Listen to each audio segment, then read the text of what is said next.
Bonjour à tous. Dans quelques jours maintenant, les Israéliens vont fêter le 73e anniversaire de l'indépendance de leur État. C'était le 5 Iyar 5708, 14 mai 1948, qui va tomber cette année le 14 avril prochain. Ben Gourion, donc, qui proclame la création de cet État d'Israël. On se souvient des images, une déclaration très brève prononcée par le futur Premier ministre d'Israël sous un portrait d'Herzl dans un musée à Tel Aviv. Et pour essayer de remettre l'événement dans son contexte, pour aborder aussi les évolutions politiques et diplomatiques qui vont suivre cet événement, on est en compagnie de l'historien Georges Bensoussan. Bonjour. Bonjour. 14 mai 1948. Peut-être un mot d'abord du contexte dans lequel prend place cette déclaration d'indépendance. C'est un contexte dramatique qui est attesté par le fait qu'un très grand nombre de membres de la direction sioniste conseillaient même à Ben Gourion 2-3 jours avant de ne pas proclamer l'État. Les pressions internationales étaient fortes, en particulier américaines, pour le dissuader de proclamer l'État. Pourquoi ? Parce que la Palestine était à feu et à sang depuis le 30 novembre 1947. Alors pourquoi cette date ? Parce que la veille, le 29 novembre, l'ONU, dans sa réunion de Lake Success aux États-Unis, avait décidé le plan de partage de la Palestine en 2 États, un État juif, un État arabe, 3 morceaux chacun. Bon, on connaît cette histoire. Et dès le lendemain, 30 novembre, la violence a commencé, était impitoyable, avec les représailles qui s'en suivent. Et c'est allé crescendo jusqu'au mois de mai 1948, ce qui fait que la guerre entre Israël et les Arabes, ce qu'on appelle la première guerre, n'a pas commencé le 15 mai 1948, elle a commencé le 30 novembre 1947. Si tant est qu'il faille lui trouver un début. En réalité, la guerre a toujours été là dès le début du projet sioniste. Bon. Et il le déclare quand même pour des raisons. Il le déclare parce que c'est un esprit politique et c'est un esprit pragmatique. Politique parce qu'il a le sens du timing, il a le sens du tempo, il sent que c'est maintenant ou jamais, sinon jamais on ne le fera. Parce qu'il est pragmatique, parce qu'il sait qu'en dépit des circonstances dramatiques et malgré un pronostic inquiétant, parce qu'on sait que les armées arabes interviendront le 15 mai 1948, il pense que c'est une occasion à ne pas manquer, exactement comme 11 ans plus tôt, au moment du plan Peel, du plan britannique Peel, il avait dit contre la direction sioniste de l'époque, il était bien seul, il avait dit oui au plan britannique d'un État juif qui était un État réduit, un État croupion, qui allait de Tel Aviv à Haïfa sur 10 km de largeur et 100 km de longueur, alors que ses camarades de la direction sioniste étaient partisans d'un refus. Tout simplement parce qu'ils savaient qu'il fallait dire oui à un moment donné pour pouvoir ensuite rebondir et peut-être obtenir mieux plus tard. Mais il ne fallait pas s'entêter dans le refus d'emblée. Alors donc le 14 mai 1948, quand il proclame l'État, on pourrait dire non seulement l'État, le futur État d'Israël, ça s'appelle pas encore Israël, l'État d'Israël à partir du 14 mai cet après-midi-là, est déjà en guerre, et je vais même dire quelque chose qui pourra surprendre nos auditeurs, nos spectateurs, c'est que l'État d'Israël a déjà globalement gagné la guerre, le 14 mai 1948. Parce que sur le terrain, les Palestiniens ont été vaincus. Ce qui va commencer le 15 mai 1948, c'est la guerre contre les armées arabes avoisinantes qui envahissent le jeune État d'Israël. Mais la partie palestinienne elle-même, elle est déjà hors jeu le 14 mai 1948. Ce qui permettra précisément cette victoire, malgré tout, de cette guerre d'indépendance. Absolument. Donc c'est une victoire qui n'est pas aussi surprenante qu'on la présente en général dans l'historiographie, en particulier l'historiographie sioniste. C'est une victoire qui est très largement explicable et qui, encore une fois, est déjà jouée le 14 mai 1948. Et c'est aussi pourquoi Ben Gourion se montre hardi, d'une certaine façon, parce qu'en gros, c'est entre le 1er avril et le 14 mai 1948, en 6 semaines, que les forces israéliennes, qui ne s'appellent pas encore Tsahal, c'est la Haganah et les 2 groupes dissidents, l'Irgun et le Lehi, ces forces israéliennes-là, et évidemment les troupes de choc de la Haganah, à savoir le Palmach, 7000 hommes en 1948, ont déjà globalement gagné la partie sur le terrain à ce moment-là. Et pourquoi c'était le moment de le faire, cette déclaration-là ? Vous dites, c'est le sens politique de Ben Gourion. Parce qu'il sait que de plus en plus, du côté international, la pression monte pour revenir sur la décision du 29 novembre 1947 et que les États-Unis étant la puissance dominante, et les États-Unis dont la diplomatie est dirigée par George Marshall, dont l'antisionisme est assuré et affirmé depuis longtemps, il sait que le poids des États-Unis finira par l'emporter et que si l'on traîne trop et si l'on n'accepte pas cette proposition qui ne se répétera pas dans l'histoire, jamais l'État d'Israël ne verra le jour. Il faut dire oui tout de suite parce que la pression internationale monte contre le plan de partage. Pourquoi ? Parce que depuis novembre 1947, devant l'opinion mondiale, on voit bien que le plan de partage est en train d'aboutir à une Palestine à feu et à sang. Bon. Alors effectivement, c'est ça le sens sans doute du vrai politique, de savoir le moment dans lequel on se trouve. Un mot peut-être des Juifs qui étaient là-bas déjà avant la création, ce qu'on appelait le Yishuv, cette communauté juive de Palestine. Ça représentait qu'une toute petite partie du peuple juif. Très faible. Disons 6%. C'est ça. Un peu plus de 600 000.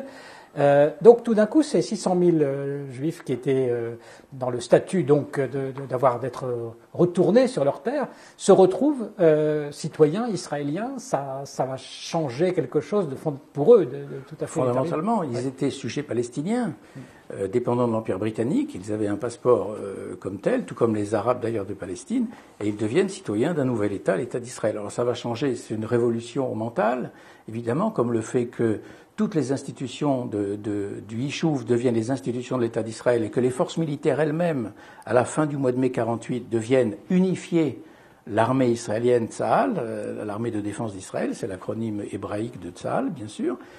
Et ça signifie également que pour la diaspora, la création de l'État d'Israël et de cette nationalité juive rétablie sur la terre des aïeux va complètement bouleverser le regard qu'ils vont porter, non pas sur le sionisme, mais sur leurs propres conditions diasporiques. On va revenir sur ce point très important de la perception de l'identité, finalement, que représente le changement que ça représente avec la création de l'État. Oui. Je voudrais d'abord, peut-être qu'on rappelle à propos de la création, vous avez montré comment Ben Gurion avait saisi le temps, avait compris le temps où on était, le moment, l'heure qu'il était.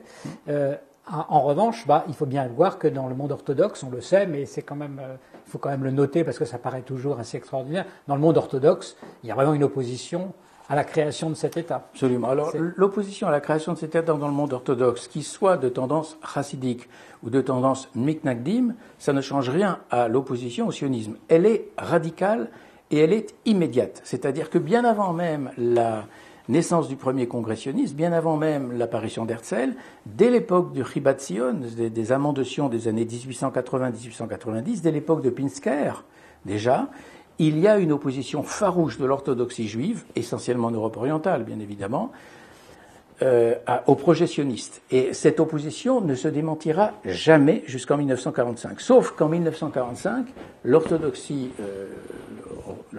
juive d'Europe orientale, c'était là les grands foyers, a été largement détruite par la Shoah. Donc cette opposition a beaucoup régressé.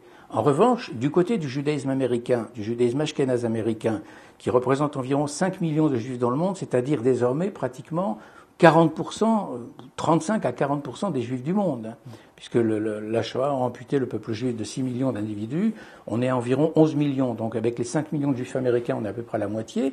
Là, l'orthodoxie n'a pas désarmé. L'orthodoxie reste fondamentalement antisioniste, les romans de Chaim Potok l'ont très bien montré. Mais, du côté du judaïsme américain, dont le sionisme est un sionisme très modéré, parce que les juifs américains sont convaincus d'être déjà arrivés dans Terre Promise avec l'arrivée aux États-Unis. Du côté du judaïsme américain, le choc de la Shoah va beaucoup influer sur le regard qu'ils portent sur le sionisme, et ils vont devenir les plus ardents partisans du projet sioniste. Et d'ailleurs, c'est sur eux que repose tout l'effort financier qui va armer l'armée, qui va faire en sorte que les achats d'armes pour l'armée israélienne sont décisifs auprès de la Tchécoslovaquie. C'est l'argent des Juifs américains.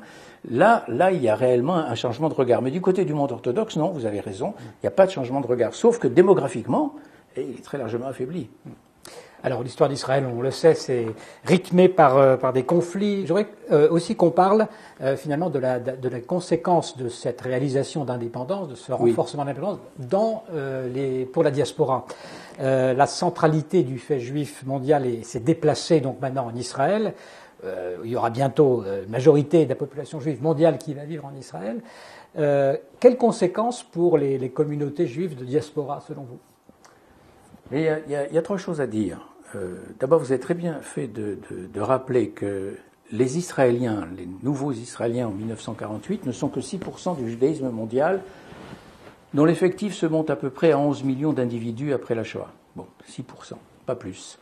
Aujourd'hui, les Juifs en Israël représentent entre 50 et 52% du judaïsme mondial. C'est-à-dire que la majorité du peuple juif aujourd'hui, une très légère majorité, vit dans l'État d'Israël. Il est probable qu'il y a une dynamique quand même. Qu'il y a une dynamique, qu'on ira de plus en plus vers une majorité très claire des Juifs vivant dans l'État d'Israël. Mais sur le processus d'indépendance, et ce que ça signifie pour les Juifs de la diaspora, dont les grandes communautés sont la communauté américaine, 6 millions de Juifs, environ entre 5 et 6 millions de Juifs aujourd'hui, et en Europe, un reliquat de Juifs, c'est essentiellement la communauté française, mais l'Europe, qui représentait 3/4 des Juifs du monde en 1939, ne représente plus que 9% des Juifs du monde aujourd'hui. Donc les grandes communautés, c'est l'Amérique du Nord, l'Amérique du Sud, on oublie souvent la communauté brésilienne et argentine, et bien sûr l'État d'Israël, avec plus de 7 millions et demi de Juifs.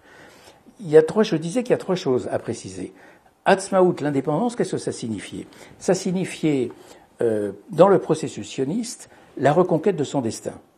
La volonté pour les Juifs de redevenir un peuple, maître de son destin, de ne plus être parlé par les autres. Ça, c'est une notion qu'on a tendance à oublier aujourd'hui, mais qui a été un long chemin, une longue conquête d'un peuple qui a été très profondément dominé durant des siècles, sinon 2 millénaires, et qui a été profondément colonisé. Alors quand je dis colonisé, il faut l'entendre au sens psychique du terme, au sens où Albert Memmi l'entendait, à savoir dont le destin a été décidé par d'autres. Bon.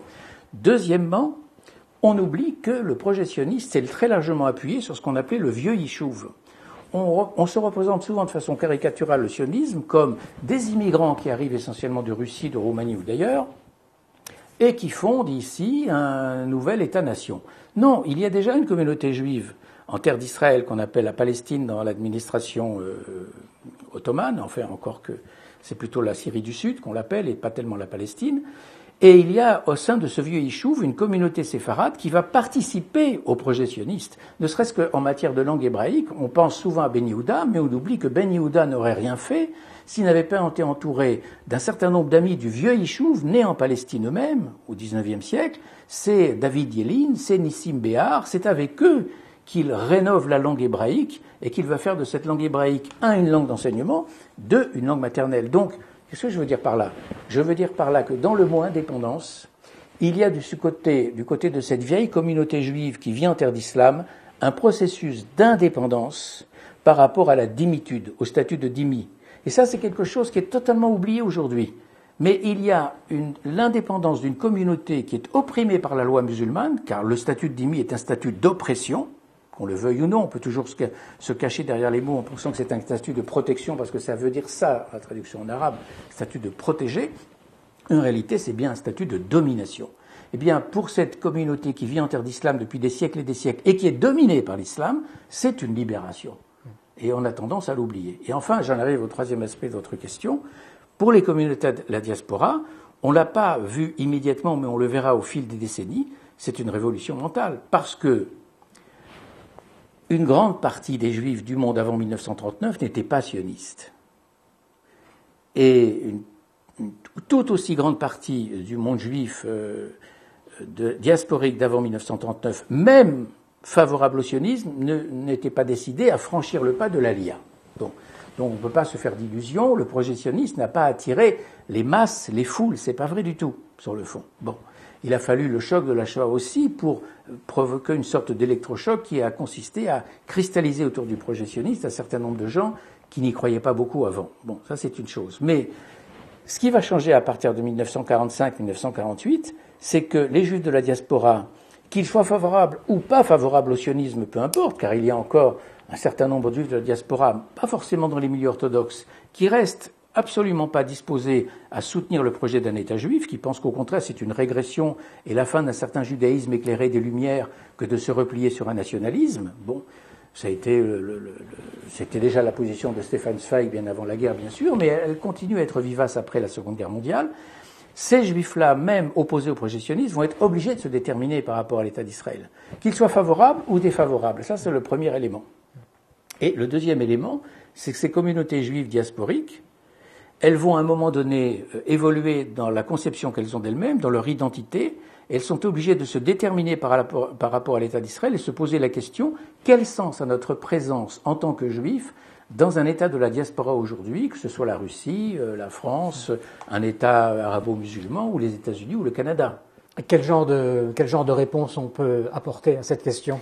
La question qui s'est posée à tous les juifs de la diaspora, c'est de savoir quel était le contenu de leur identité juive maintenant qu'il y avait un État juif, ou en tous les cas un État de nationalité juive, car on le sait, mais il faut le rappeler incessamment, le judaïsme n'est pas une religion, c'est une nation, et le judaïsme n'est pas seulement une nation, c'est aussi une religion, c'est une nation religieuse et une foi nationale. Voilà comment on peut répondre à la question de ceux qui s'interrogent sur la nécessité d'un État juif.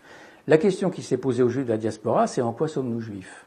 Quel est notre contenu le contenu de notre judaïsme dès lors que nous ne faisons pas l'Aliyah et même que nous n'adhérons même pas intellectuellement au projet sioniste?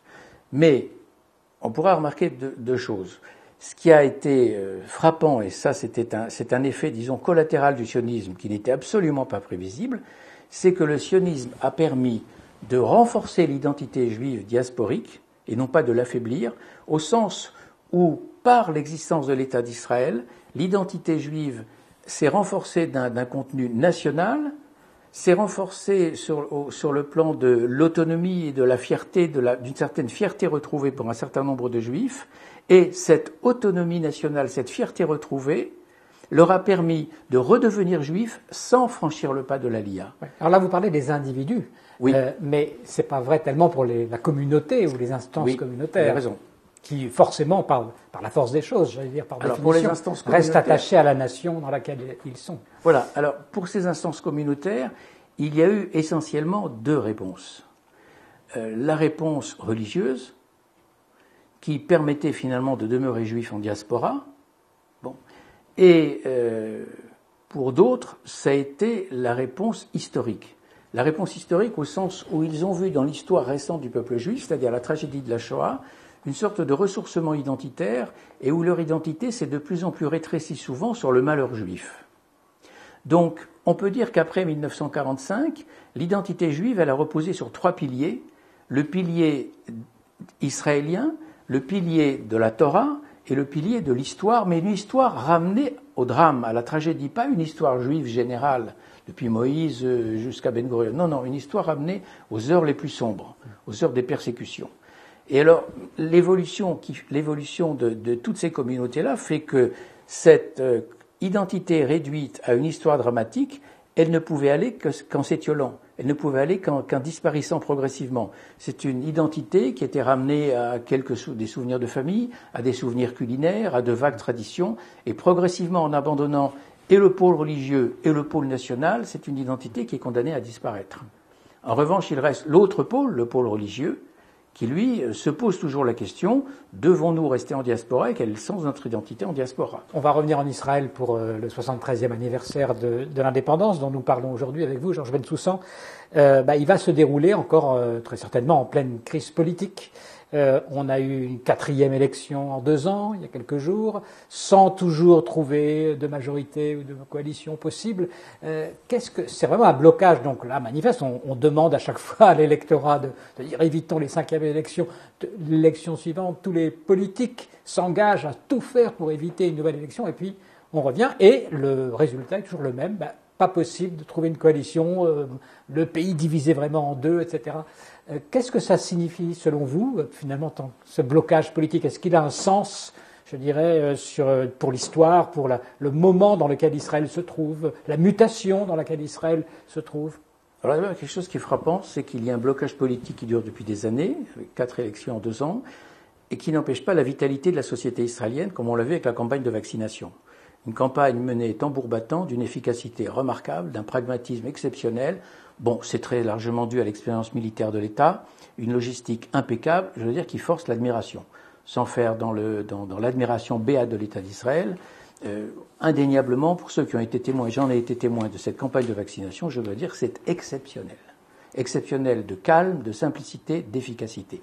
Donc une société qui a une vitalité exceptionnelle, une vitalité démographique exceptionnelle, qui a d'une certaine façon une foi en l'avenir, malgré les difficultés innombrables qui entourent ce pays, et entre autres les périls mortels dont il est entouré. Il ne faut pas se leurrer. Hein. Il y a encore une majorité d'ennemis qui guettent son affaiblissement et qui rêvent de sa destruction, sans tomber dans la paranoïa. C'est une réalité, cela. Mais malgré tout, il y a une vitalité qu'on aurait bien du mal à trouver, par exemple, en France. Il y a une soif de vivre, un courage, un optimisme qu'on est bien en peine de trouver. Je ne dis pas en Europe, je ne peux pas généraliser, mais en tous les cas en France, c'est indéniable.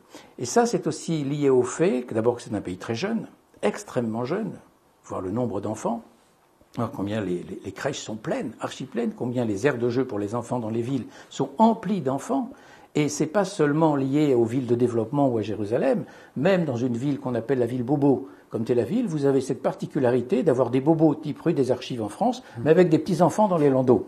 Ce qu'on ne voit pas à Paris, dans le 4e arrondissement, par exemple. Bon, une vitalité démographique qui dit aussi un optimisme profond de la nation. Ça, c'est indéniable. Alors donc, ce système politique totalement paralysé aujourd'hui, complètement paralysé, avec des effets quand même néfastes, car certains budgets n'ont pas été votés depuis 2 ans. Ça n'est pas non plus sans conséquence. N'a pas d'impact sur la vitalité d'une société qui fonctionne relativement bien. Alors pour ce blocage, tout le monde en connaît les causes aujourd'hui. Il est dû d'une part aux manœuvres d'un manœuvrier hors pair qui s'appelle Benjamin Netanyahu et qui fait tout pour éviter le procès et la prison. Le système judiciaire israélien est impitoyable. Il a déjà envoyé un Premier ministre en prison, il a envoyé un président de l'État en prison, et il pourrait très bien envoyer demain Netanyahu vu les charges qui pèsent contre lui en prison. Donc il fait tout pour retarder ce moment-là, et en essayant d'ailleurs de faire voter la loi de l'immunité, là, ce qu'on appelle la loi française en Israël. Et puis il y a aussi la proportionnelle, le fait que le système israélien est totalement éclaté parce que c'est cette proportionnelle, comme sous la 4e République, qui empêche une majorité de se constituer. Ce qui est frappant aussi, c'est qu'on n'a plus les 2 blocs qu'on avait dans les années 50-60, entre la droite et la gauche, les partisans de Menachem Begin, par exemple, et ceux de Ben Gurion ou des successeurs de Ben Gurion. C'est que ça traduit aussi un éclatement du pays, une tribalisation du pays, une communautarisation du pays. Par exemple, quand vous avez des partis religieux comme Agudat Israël, vous avez un parti religieux ashkénaze, un parti religieux orthodoxe, séfarade, le Chasse, par exemple, et ainsi de suite. C'est comme ça. Autrement dit, les clivages ethniques sont encore très forts en Israël. Bon. Et vous avez eu aux dernières élections 32 listes tout de même. Justement, et il y a eu 12 listes, si on enlève la liste arabe islamiste, il y a 12 listes qui ont des représentations. Voilà. On pense aux 12 tribus, tout de suite on se dit finalement c'est un peuple, il y a des gens différents, tout le monde peut avoir sa place, un sens, et finalement que personne ne l'emporte. Est-ce que c'est pas une garantie que que personne ne sera oublié, que tout le monde participe du même mouvement? Enfin, c'est peut-être un petit peu lyrique ce que je dis. Je ne partage pas cet optimisme. Je pense que le système est vraiment paralysé aujourd'hui et qu'il y a un certain nombre de problèmes graves que la société israélienne se pose, dont j'ai parlé tout à l'heure, qui ne sont pas résolus et qui empoisonnent la vie des Israéliens et qui peut-être d'ailleurs un facteur d'émigration pour une partie de l'élite israélienne qui est la moins religieuse. L'élite profane est la plus diplômée, disons la plus laïque comme on dit. Celle-là peut être à un moment donné tentée de quitter le pays. Et un certain nombre de problèmes ne sont pas réglés. Il y a 2 types de problèmes qui sautent aux yeux quand on aborde l'État d'Israël et qu'on y vit quelques semaines ou quelques mois et qu'on se plonge dans la vie israélienne en quittant l'univers des francophones. C'est, encore une fois, le problème social. Les inégalités sociales sont gravissimes, gravissimes. Le taux de pauvreté est extrêmement lourd en Israël.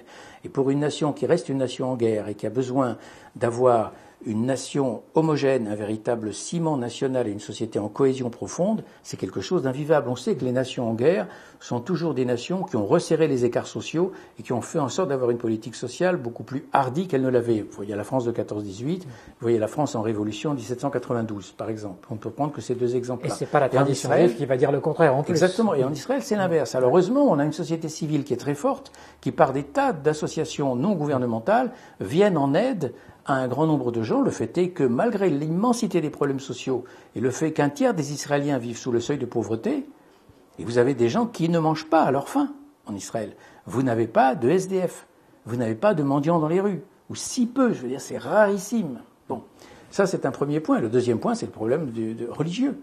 Le problème de l'emprise des religieux, alors qu'ils ne constituent certainement pas la majorité de la population israélienne, mais à peine 10% de la population israélienne, mais par le biais des blocages à la Knesset, ils arrivent à paralyser le jeu politique. Et ça, c'est extrêmement grave pour toute une partie de la société qui aimerait respirer un peu plus librement. 73 ans, finalement, donc, vous l'avez dit, c'est très jeune pour un État, mais tout va aussi très vite au Proche-Orient, tout se renverse.